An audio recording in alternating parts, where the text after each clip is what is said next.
Hello, Algebra 2 students. Today we are going to talk about the quadratic formula.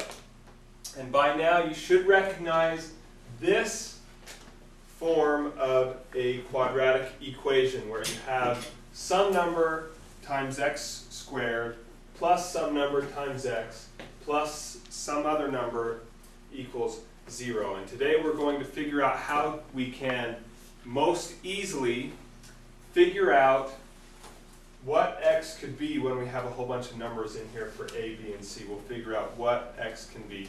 One thing that you want to realize is that most of the time you're going to have two answers on these problems. Let's say, for instance, we had this equation, 2x squared plus 3x minus 20 equals 0. And what we want to figure out is what numbers could x be that would make this whole side equal 0 also. And someone a lot smarter than me came up with this formula called the quadratic formula. And what the quadratic formula is minus b plus or minus the square root of b squared minus 4ac all over 2a. And x is equal to that. Okay? Now this looks really confusing, it can look really scary, but once we look at it and say, well, where do I get this b from? And where do I get this b from, and the a and the c? Well, we get it from our equation right here. The equation that we're working with tells us what numbers we need to plug into here, and then we just crunch the numbers using the order of operations. So, a equals 2. Since we have ax squared and we have 2x squared here, a equals 2. B equals 3.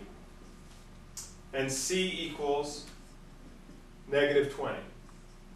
Okay, so now our task is to take these numbers, simply plug them into the equation, and then compute the numbers and crunch all the numbers.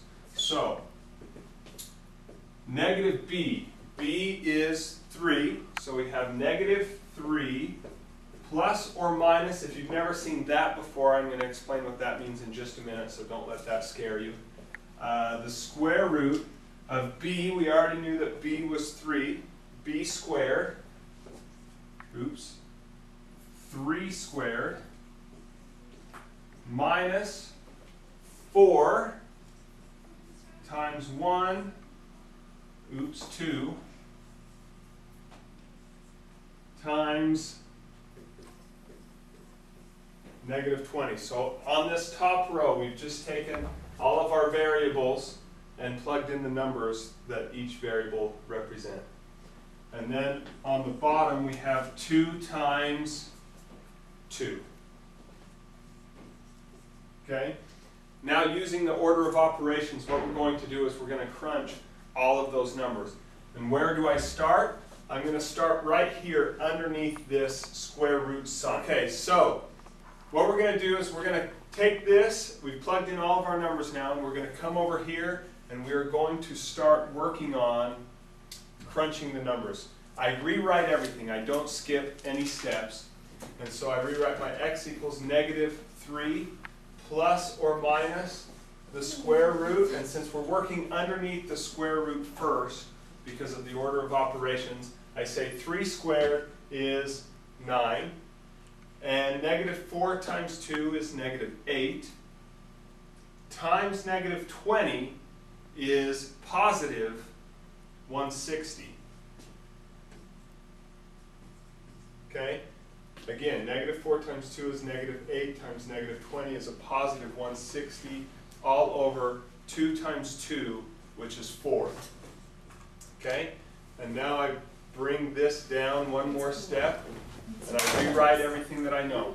X equals negative 3 plus or minus the square root of 9 plus 160, which is 169, all over 4. Okay? And now, this that looked really complicated is starting to get a lot more simple. Okay? We're starting to crunch everything down. My next step is to take the square root of 169, which is 13. So we have x equals negative 3 plus or minus 13 over 4. Okay, now, if you've never seen this plus or minus before, that could be kind of confusing. What this means is that I do negative 3 plus 13 and negative 3 minus 13. So what I'm going to do is I'm going to break this up into two separate equations. So x equals negative 3 plus 13 over 4 and negative 3 minus 13 over 4. Okay? Then the last thing that I'm going to do is I'm going to simplify both of these. Negative 3 plus 13 is 10 over 4. And negative 3 minus 13 is negative 16 over 4. And then you can reduce those fractions. But that is how you do, how you use the quadratic formula for finding what x can be. So if we came over here and plugged these x's in to this equation, this side would end up being 0 along with this side. And so we found what two numbers x could be that would make this side 0. In the next segment, I'm going to show you what happens if you don't get an even square root right here.